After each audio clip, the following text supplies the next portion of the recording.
दोस्तों, एक कहावत है कि बकरे की माँ कब तक खैर मनाएगी।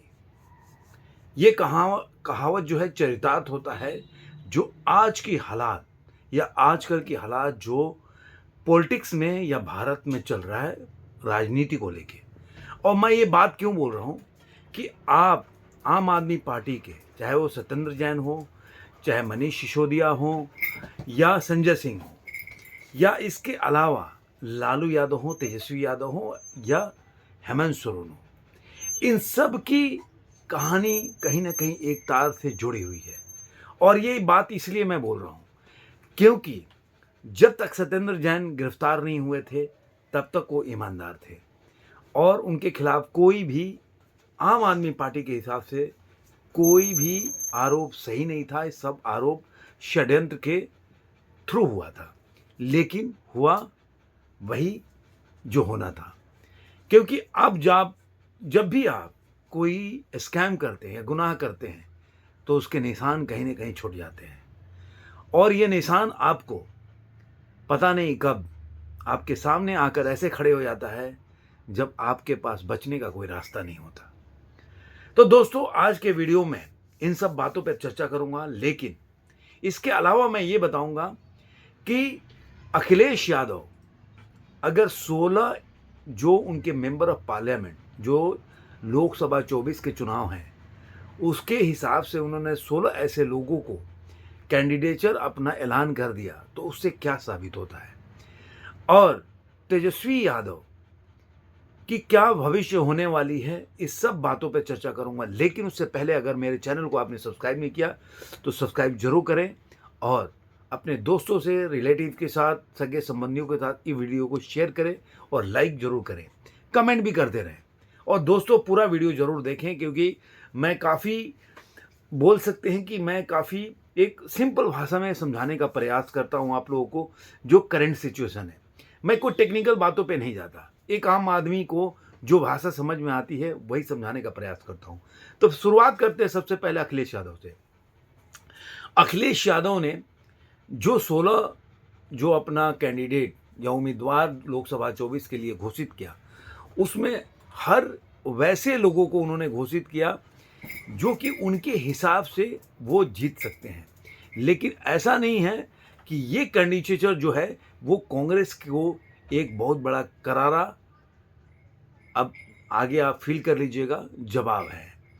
जवाब की जगह पे कुछ और भी डाल सकते हैं, क्योंकि वो वही सीट है जहां से आप बोल सकते हैं कि कांग्रेस के कई ऐसे लीडर हैं जो छोड़ के गए हैं या जहां पे कांग्रेस कुछ वोट पा सकती है, उसमें से कई ऐसे सीट्स हैं। लेकिन अखिलेश यादव ने सारे उन सीटों पर अपने उम्मीदवार घोषित किए और अभी तक के सूत्रों के हिसाब से कांग्रेस से इस पर कोई बातचीत नहीं हुई। और ये ममता बनर्जी, नीतीश कुमार के बाद अखिलेश यादव का इंडी गठबंधन के लिए बहुत बड़ा जवाब है। तो इंडिया गठबंधन जो मैं पहले से बोलता रहा हूं, स्वार्थ की वजह से धराशायी होता जा रहा है, आप देखते जाइए। लेकिन अखिलेश यादव जो उसमें बताते हैं कि 4 किसी और कम्युनिटी से, 3 यादव होते हैं, 3 यादव उनके अपने फैमिली से बिलोंग करते हैं। क्या उनकी पार्टी में जो यादव लोग उनको वोट देते हैं, क्या उनके अलावा, उनकी फैमिली के अलावा किसी और यादव में वो योग्यता नहीं है जो सीट पा सकते हैं? क्योंकि वो दिखाने के लिए तो 3 यादव को दिए हैं, लेकिन तीनों उनकी अपने बोल सकते हैं कि फैमिली से बिलोंग करता है। और अखिलेश यादव, ये आप बोल सकते हैं कि ये वो सोच रहे हैं कि पहले जो वो जिसको भी टिकट दे रहे हैं वो जीत जाएगा। तो वो वैसे जगह पे है जहाँ पे बीजेपी भी काफ़ी मजबूत है। देखते हैं आगे क्या होता है इन बातों में, क्योंकि इसके अलावा अगर वो ऐसा करते हैं तो करंट सिनारियो में कांग्रेस भी अपने उम्मीदवार खड़ी करेगी और मायावती भी। तो एक तरह से एक दूसरे के वोट काटेंगे। ये मुलब्बो लुआब वहाँ का सिचुएशन है, ये सिनारियो है। अब आते हैं जो करंट सिनारियो और मेन ज्वलंत मुद्दा जो हेमंत सोरेन का है। जो मीडिया से लेकर हर जगह ये चल रहा था कि लालू यादव ने इन लोगों को एक बोल सकते हैं कि एक उम्मीद की किरण दिया था कि अगर मैं जेल जाता हूं तो मेरी वो पत्नी को आप मुख्यमंत्री बना दे सकते हो, मतलब अपनी पत्नी को। जैसे कि अरविंद केजरीवाल के भी बारे में यही सुना गया, अगर वो जेल जाने के लिए तैयार है तो उनकी वाइफ जो है वो उनकी जगह पे सीएम के पद पे आ सकती हैं। लेकिन ऐसा हेमंत सोरेन के केस में हुआ नहीं। चंपई सोरेन को वहाँ पे मुख्यमंत्री उम्मीदवार बनाया गया। लेकिन जो लोग बोल रहे हैं कि ईडी है, उसने गलत कार्रवाई किया है, मैं उनसे 2 सवाल पूछना चाहता हूँ। ठीक है, हो सकता है कि बीजेपी अपने राजनीति के एजेंडा के लिए ऐसे लोगों को परेशान कर रही हो, मैं मानने को तैयार हूँ। लेकिन क्या ये सही नहीं है कि जिनके ऊपर ईडी की कार्रवाई हो रही है, कहीं न कहीं वो फँसे हुए हैं, कहीं न कहीं उन पे उनके दामन पे दाग है।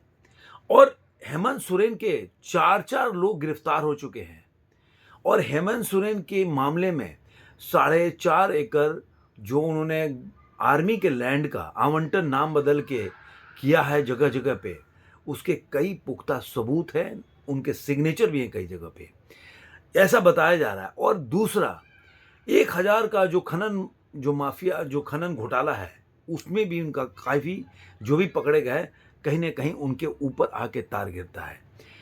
और देखिए जब आदमी के बुरे दिन आते हैं, तो चाहे जितना भी भाग लो, एक केस उनका मुंबई में भी है, वो कितना सच है, कितना झूठ है, जिसमें एक जो उभरती हुई यूँ बोल सकते हैं कि मॉडल थी, जिसको ये मीडिया रिपोर्ट है कि उनको जो एक 5 स्टार होटल में बुलाया गया, उनको मतलब उस लड़की के स्टेटमेंट के हिसाब से, और 21वीं मंजिल पे उनको बुला के उनके साथ मोलेस्ट किया गया।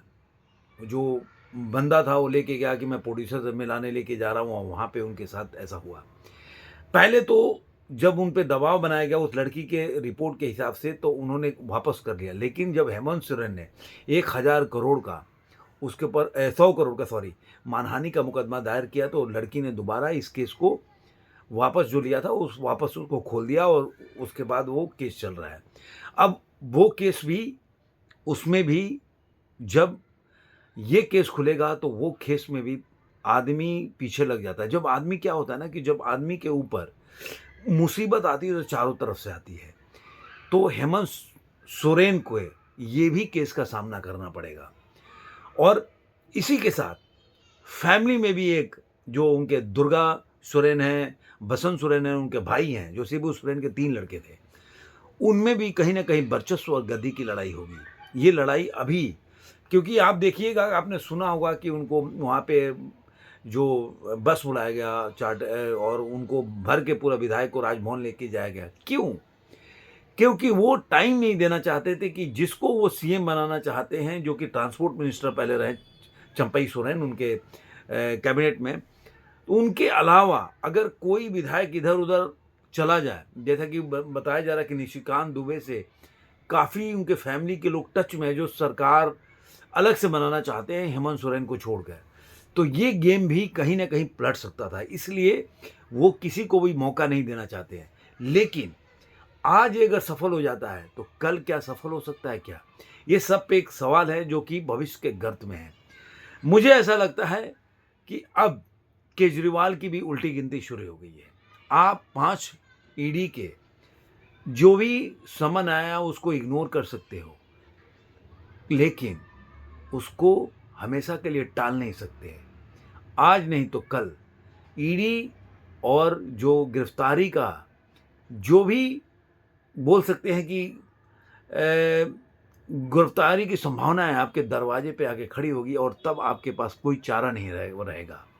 और जब हेमंत सोरेन जैसे लोग गिरफ्तार हो सकते हैं, तो दिल्ली का सीएम उसके हिसाब से, झारखंड के हिसाब से बहुत छोटा हो सकता है, और इसके लिए कोई बहुत बड़ा आंदोलन नहीं हो पाएगा, कोई ईडी को बहुत बड़ा डर नहीं होगा, क्योंकि दिल्ली की जो पुलिस है पूरा होम मिनिस्ट्री के अंदर आती है, तो वहाँ पे आंदोलन सफल भी नहीं होगा।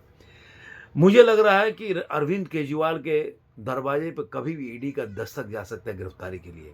आपको ये वीडियो कैसा लगा ज़रूर कमेंट बॉक्स में बताइए। फिर मिलेंगे किसी और वीडियो में, तब तक के लिए धन्यवाद।